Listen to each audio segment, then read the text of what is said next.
Rani Abbakka, an unsung queen. One night, long ago in 1567, a queen rode long and deep into the night on horseback. She was dressed in a soldier's garments. Riding with her were 200 soldiers of Ullal, a little town in Dakshina Kannada. "Come on, my brave men, let's not pause," she called out over the voice of the galloping horses to her loyal soldiers. On her back was a quiver full of arrows. There was something special about the arrows. They had cloth wound around their tips. Just before letting them loose, the arrows were dipped in kerosene and set fire to. These flaming arrows, the Agni Bana, went in search of their target with deadly aim.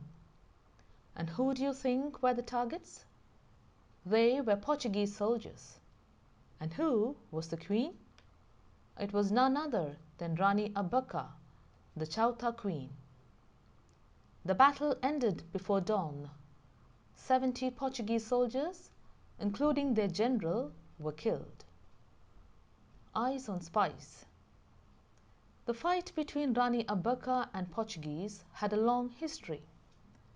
The Portuguese were the earliest European powers to arrive in India, much before the English and the French.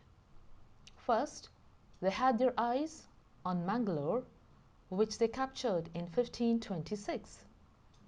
Their next target was Ullal, the port town located between the Western Ghats and the Arabian Sea. Ullal was the capital of the Chauta Queen Abbakka.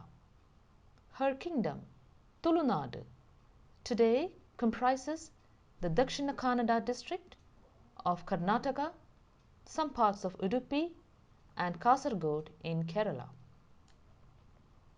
Brave young princess. Abbakka was trained at a very young age in archery, warfare, horse riding, and diplomacy. She was married to the ruler of Mangalore, Lakshmappa Bangaraja. However, she had a disagreement with her husband as he wanted to come to a compromise with the Portuguese. "What use is it being a ruler if one is a slave to foreigners?" she asked. She left her husband and returned to Ullal, accompanied by her 3 young children, and ruled her kingdom from there. Bangaraja wanted to take revenge, and helping the Portuguese against Abbakka was how he carried it out.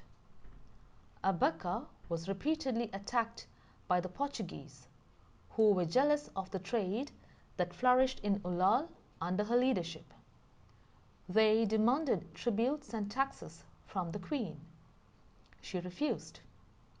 The Portuguese did not want her to trade with anyone else, said the Rani. "The oceans are nobody's private property. The Portuguese can't tell me who to trade with." Altogether against the enemy. The Rani traded with the Arabs, and she resisted the Portuguese with the help of Billawa archers and Muslim sailors. In 1556, the Portuguese, under Admiral Don Alvaro de Silveira, attacked her kingdom. In 1858, they attacked again and destroyed some parts of Ullal. The Rani sought the help of the Arabs and the Zamarin, the ruler of Kozhikode, and defeated the Portuguese. In 1567, Portuguese general João Peixoto captured the royal palace of the queen. The queen managed to escape. That fiery night. It was that night that she extracted her revenge by mounting her horse and killing 70 soldiers. Many ships of the Portuguese Armada were burned that night. Surprise attack. But in 1581, 3,000 Portuguese troops, supported by an armada of battleships, attacked Ullal in a surprise pre-dawn attack. Brave Queen Abbakka was wounded and captured. Her capture was only possible because a few local chieftains, including Bangappa, were bribed to disclose her whereabouts. Rani Abbakka died in captivity. Long live Queen Abbakka! Queen Abbakka is the first Indian woman freedom fighter. She is one of the unsung heroines of India's freedom movement.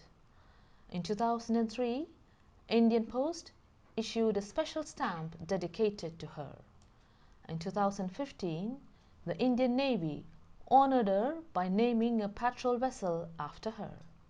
In Karnataka, the folk dance forms of Bhutakola and Yakshagana represent the legendary queen. Narrated by Jyoti Krishnan Unni.